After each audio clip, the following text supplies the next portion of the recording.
kalau ini yang mau kita wariskan ke depan, buat apa kita punya pemilu? Karena sudah pasti pemilu itu akan dimenangkan yang punya kuasa dan yang punya uang. Tidak ada rumus lainnya. Karena kalau hari ini saya yakin, kalau nggak punya 30 miliar, susah masuk DPR RI. Untuk jadi anggota DPRD kabupaten kota setidaknya 4 miliar. Kalau dia provinsi mungkin 10-15 miliar. Kalau DPR RI 25, 30, 40 miliar. Demokrasi apa yang kita harapkan? Ini lebih baik. Dan saya terus terang, ya, Bapak-bapak, Ibu-ibu sekalian, tidak mau negeri ini dipimpin oleh pemimpin yang memenangkan pertarungan pemilu dengan cara curang. Haram hukumnya. Karena itu pertanggungjawaban dunia akhirat. Saya kira Bang Yusril juga ke sana juga sebagai partai kanan luar. Partai Bulan Bintang. Jadi haram hukumnya kita dipimpin oleh orang yang mendapatkan kekuasaan dengan cara curang. Dengan cara membayar, dengan cara mengakali sirekap, dengan cara mengakali manual dan lain sebagainya. Dan kita tidak melawan orang. Kita melawan sebuah fenomena, kecurangan, ketidakadilan, ketidakbenaran, dan hal-hal yang merusak demokrasi kita. Karena kita tidak ingin negara ini menjadi negara otoriter kembali. Kita tidak ingin negara ini seperti negara Orde Baru. Karena itulah kita butuh perlawanan agar demokrasi kita tetap tegak. Wassalam. Sekiranya wacana angket ini datang dari Pak Didi Sitorus, mungkin tidak akan terjadi kehebohan dan gonjang-ganjing yang berkepanjangan beberapa hari belakangan ini. Karena beliau mengatakan bahwa kita bukan mau mempersoalkan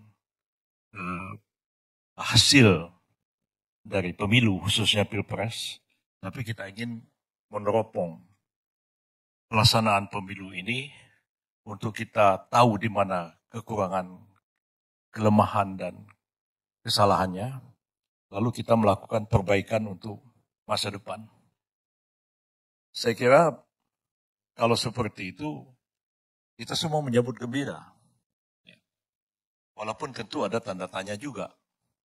Sebab panitia angket itu sendiri dibentuk oleh DPR.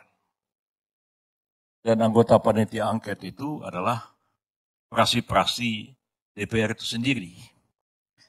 Dan kalau kita memang mau menyelidiki pelaksanaan pemilu ini, betul-betul jujur, adil, seperti amanat konstitusi, tidak curang, tidak suap menyuap, tidak sogok menyogok, itu dilakukan pasti secara menyeluruh. Tidak hanya Pilpres. Karena pemilu kita ini serentak. Pilpres, kemudian DPR, DPR Provinsi, DPRD, DPRD Kabupaten Kota, DPD. Dan tadi Pak Didi Sitorus mengatakan, semua ini uang. Untuk jadi anggota DPR pusat aja 20-30 miliar. Kabupaten mungkin 4-5 miliar. Jadi panitia angket DPR yang terdiri atas partai-partai itu yang malam ini ada 3 orang tokoh.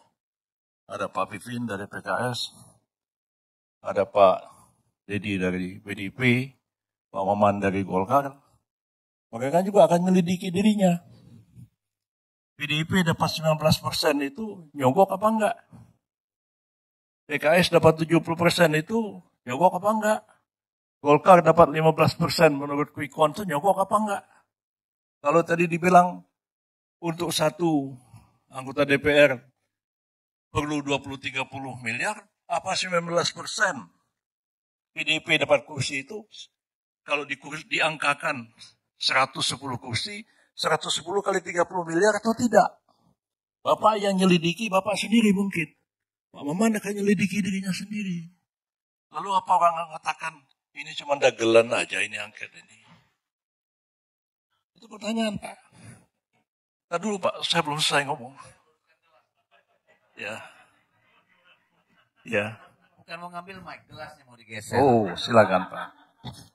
Saya sebagai ketua partai PBB yang gak kebagian kursi, ya saya senang aja nonton. Ya. Oh, rupanya bapak-bapak ini dapat 19%, 15% keluarnya 30 miliar satu orang. Ya PBB nggak dapat kursi, ya nggak satu perak pun keluar uang. Berarti ya kami partai yang paling jujur di Republik ini. Dibandingkan 3 yang hadir malam ini, Golkar, PDIP, PKS. Ternyata itu jujur partainya, terus terang. Tapi memang sayang capresnya yang nggak jujur mungkin. Nah, ya nggak jujur karena nggak mau nyogok. Itu dia. Nah ini kan nanti akan terbuka semua. Nah, cuman karena angket ini digulirkan oleh Pak Ganjar, tidak didukung oleh Pak Mahfud, tapi disambut baik oleh Pak Anies, dan fokusnya itu adalah kepada Pilpres. Nah, lalu timbullah wacana. Saya ditanya, bisa nggak diadakan angket kecurangan pemilu? Saya bilang yang mau diangket siapa? Ya, karena pasal 20A UUD 45 itu mengatakan bahwa angket itu adalah hak yang diberikan kepada DPR dalam konteks melakukan pengawasan terhadap pemerintah. Nah, terus mau diangket KPU. KPU bilang, loh kami kan bukan pemerintah. Pasal 22E mengatakan bahwa KPU itu adalah lembaga mandiri. Nanti saya minta waktu untuk ini. Saya berbeda pendapat ya. Silakan. Ya, saya juga mau. Ya, Anda tadi ngomong terus, saya nggak komentar apa-apa. Nah, oke ya. Jadi, bisa jadi tanda tanya juga. Orang bilang, oh tahun 2009 pernah dibentuk panitia angket. Tapi panitia angket tentang DPT. DPT itu dari mana asalnya? DPT itu dari Kemendagri. Presidennya SBY. Mendagrinya Gamawan Fauzi. Nah, timbul kecurigaan, kok bisa pemilih di Papua lebih banyak daripada penduduk Papua sendiri. Pada waktu itu yang diangket tetap pemerintah, Hafiz Ansari, ketua KPU pada waktu itu dipanggil oleh DPR sebagai saksi. Karena bukan dia yang diangket. Kalau dia diangket, masa dia dipanggil sebagai saksi? Nah, menjadi debat juga apakah KPU itu bisa menjadi subjek pelaksanaan hak angket atau tidak. Itu debat konstitusional juga. Kedua, hak angket ini karena digulirkan oleh Pak Ganjar, kembanglah wacana. Ini bukan cuma sekedar angket. Karena kita tahu bahwa kalau Pak angket atau interpelasi dilakukan, ujung-ujungnya kan bisa muncul pernyataan pendapat. Di samping rekomendasi. Saya mengatakan pernyataan pendapatnya itu ujung-ujungnya pemakzulan. Nah, malam ini sih dari Pak Dedi kita nggak dengar pemakzulan. Tapi dari wacana yang berkembang, ujung-ujungnya adalah pemakzulan. Nah, pertanyaan kita, hak angket ini akan berapa lama? Ya, seperti misalnya hak angket tahun 2009 itu kan hilang tanpa rimbanya, nggak tahu di mana rimbanya. Ya, nggak ada kelanjutannya. Padahal pada waktu itu masih berlaku undang-undang angket sebelum berlakunya pengaturan angket dalam undang-undang pemilu, undang-undang MD3. Bubarnya DPR tidak menyebabkan bubarnya hak angket. Itu menurut undang-undang hak angket yang lama dulu. Tapi kan hak angket DPT itu nggak tahu di mana kuburnya, di mana rimbanya, nggak ada hasilnya. Itu terjadi. Nah, hak angket ini kan bisa nggak ada tenggat waktu. Bisa aja sampai lewat. Karena prosesnya kan lama. Ya, ini masih reses, pembentukan panitia angketnya, segala macam. Mengusulkan ini, paripurna, setuju atau tidak, pembentukan panitia angketnya. Nah, apalagi mau disusuli dengan pemakzulan. Panjang lagi, jangan-jangan lewat 20 Oktober, lalu panitia angketnya belum selesai, proses pemakzulnya belum selesai, masa jabatan presidennya sudah selesai. Nah, menurut saya sih sebenarnya ini harus tetap dijaga kelangsungan negara kita ini. Tanggal 20 Oktober itu suka atau nggak suka, ya presiden baru harus dilantik. Kalau tidak akan terjadi kevakuman kekuasaan yang tidak menguntungkan siapapun di negara kita ini. Sebab presiden habis masa jabatannya, menteri bubar, triumvirat bubar, ya yang ada tinggal Panglima TNI dan Kapolri, nggak tergantung pada masa jabatan presiden. Ya, ini di tangan mereka lah kekuasaan negara ini dalam situasi vakum. Nah, itu yang saya kira harus kita pikirkan dalam-dalam tentang penggunaan dari hak angket itu sendiri. Nah, kalau kita lihat juga sebenarnya pelaksanaan angket yang berdasarkan pada pasal 20A dari Undang-Undang Dasar 45 itu selain memang akan memakan waktu, tidak berujung, tapi gonjang-ganjing politiknya kita nggak tahu akan kemana. Pasti keributan-keributannya akan terjadi, protes-protes akan terjadi. Dan karena itu saya sebenarnya tidak cenderung mengatakan harus melakukan hak angket, ya, kalau memang hak angket itu ditujukan untuk hasil menyelidiki kecurangan dan ujung-ujungnya kan adalah hasil pemilu itu sendiri. Nah, saya memang pernah berpendapat, dan tadi dikutip oleh Pak Refli Harun, itu tahun 2014. Ya, 2014 sebagai ahli, saya dihadirkan di MK, pada waktu saya mengatakan, MK itu mestinya tidak lembaga kalkulator.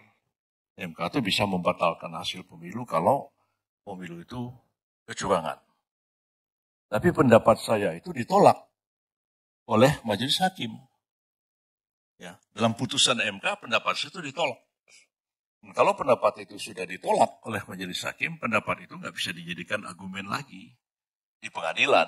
Kalau menjadi pendapat akademik di kampus ya boleh aja. Jadi secara hukum dia nggak bisa dipakai lagi. Kedua, kemudian sekarang ini kan sudah Undang-Undang 7 tahun 2017 tentang pemilu. Yang aturan-aturannya itu sudah berubah dari tahun 2014. Ya. Jadi siapa yang berwenang melakukan pengawasan, sudah ada Panwas, sudah ada Bawaslu. Kalau terjadi pelanggaran hukum, sudah ada Gakumdu. Kalau perselisihan, ujung-ujungnya baru ke MK. Jadi bukan berarti pendapat saya itu berubah tanpa dasarnya. Ada karena undang-undangnya berubah, ya pendapat saya berubah juga. Itu pikirannya. Jadi sekarang ini kan dicuplik, dibikin meme. Pendapat saya 2014, bilang begini, ya lepas daripada konteks. Ya. Kalau lepas dari konteks, ya memang ya jadi bertentangan begitu. Tapi kalau dilihat konteksnya 2014, saya nggak bisa lagi argumen itu dipakai sebagai argumen di pengadilan karena sudah ditolak oleh Mahkamah Konstitusi. Nah jadi bagi saya sebenarnya kalaulah ada anggapan bahwa pemilu ini terjadi kecurangan yang didalilkan itu TMS begitu ya. Ya silakan saja TMS itu dibawa ke Mahkamah Konstitusi itu dibuktikan.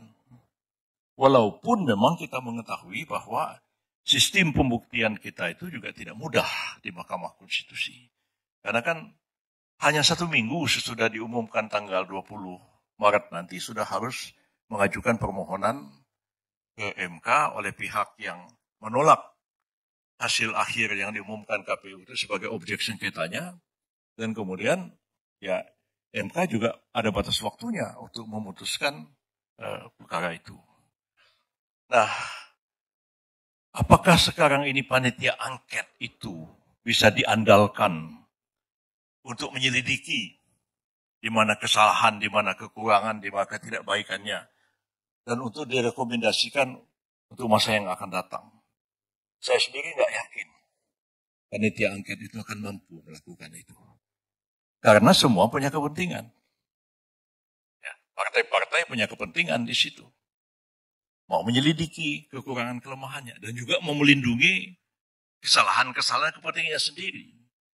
Apa nggak lebih baik diserahkan aja? LIPI misalnya sudah pernah membuat satu kajian terhadap pelaksanaan pemilu. Kalau sekarang mereka diserahkan kepada BRIN atau dibentuk satu tim yang terdiri dari para akademisi itu menyelidiki betul-betul sistem pemilu kita yang seperti apa yang idealnya. Ya, kami kan sebenarnya dari tahun 99, 98 sebelum pemilu 99 sudah menghendaki pemilu kita itu dengan sistem distrik sebenarnya. Cuman saya sama Pak Arya saja yang ngotot begitu, yang lain nggak ada yang setuju. Nah, sekarang ini dengan sistem proporsional terbuka seperti sekarang kan sudah kita lihat hasilnya. Dan dari pemilu ke pemilu, ya, cara kita menghitung hasil coblosan itu sangat lama, sangat panjang. Dan itu membuka peluang terjadinya kecurangan di mana-mana. Dan itu sudah kita ketahui semua kok hal seperti itu. Nah, mengapa kita tidak misalnya belajar pada negara tetangga kita sendiri? Ya, Malaysia sejak awal menerapkan sistem distrik. Filipina sistem proporsional, tapi sudah digital pemilunya. Pakai handphone udah sekarang. Pendidikan orang Filipina rata-rata sama aja ke pendidikan kayak orang Indonesia juga. Tapi pemilik melaksanakan itu tanpa banyak masalah dan pilpresnya juga berjalan baik, pemilunya juga berjalan baik. Ya kita masih pakai paku, nyoblos juga di kotak-kotak suara. Nah, apa kita tidak terpikir untuk memperbaiki sistem pemilu kita ini supaya tidak biaya tinggi, tidak terjadi suap penyuap, tidak menjadi sogok menyogok. Nah, termasuknya juga tadi yang sudah dapat kursi berapa? Uang sogoknya, yang disogok siapa? Pemilihnya yang disogok, KPPS-nya disogok, atau KPU-nya yang disogok? Atau seperti apa? Nah, jadi kalau ini sudah dibuka semua, bukan oleh panitia angket yang mereka sendiri juga, jangan-jangan terlibat juga dalam kecurangan-kecurangan itu. Lebih baik diserahkan kepada satu tim akademisi yang independen untuk melakukan satu penyelidikan dan apapun hasilnya kita terima. Untuk memperbaiki sistem pemilu kita sekarang. Dan sekarang Pak Prabowo juga dalam beberapa kali pidato mengatakan, ya bagaimana kita harus memperbaiki sistem pemilu kita, sistem demokrasi kita, ya, yang akan datang ini supaya hanya jangan yang bisa jadi politisi pemimpin itu hanya kalau enggak orang yang punya akses pada kekuasaan, orang yang punya duit. Ya. Bagaimana supaya ini bisa maju? Orang-orang seperti saya ini kan produk awal 98, ya, yang bisa masuk ke arena politik, duit nggak punya. Bapak saya disebut di Jakarta ini nggak ada yang kenal nama bapak saya. Kalau Gibran disebut orang tahu itu anak Pak Jokowi. Ya. Tapi ya bagaimana? Tapi kalau sekarang sangat sulit untuk muncul ke permukaan seperti itu ya kecuali makanya orang populer karena di influencer, artis atau di apa direkrut oleh sebuah partai.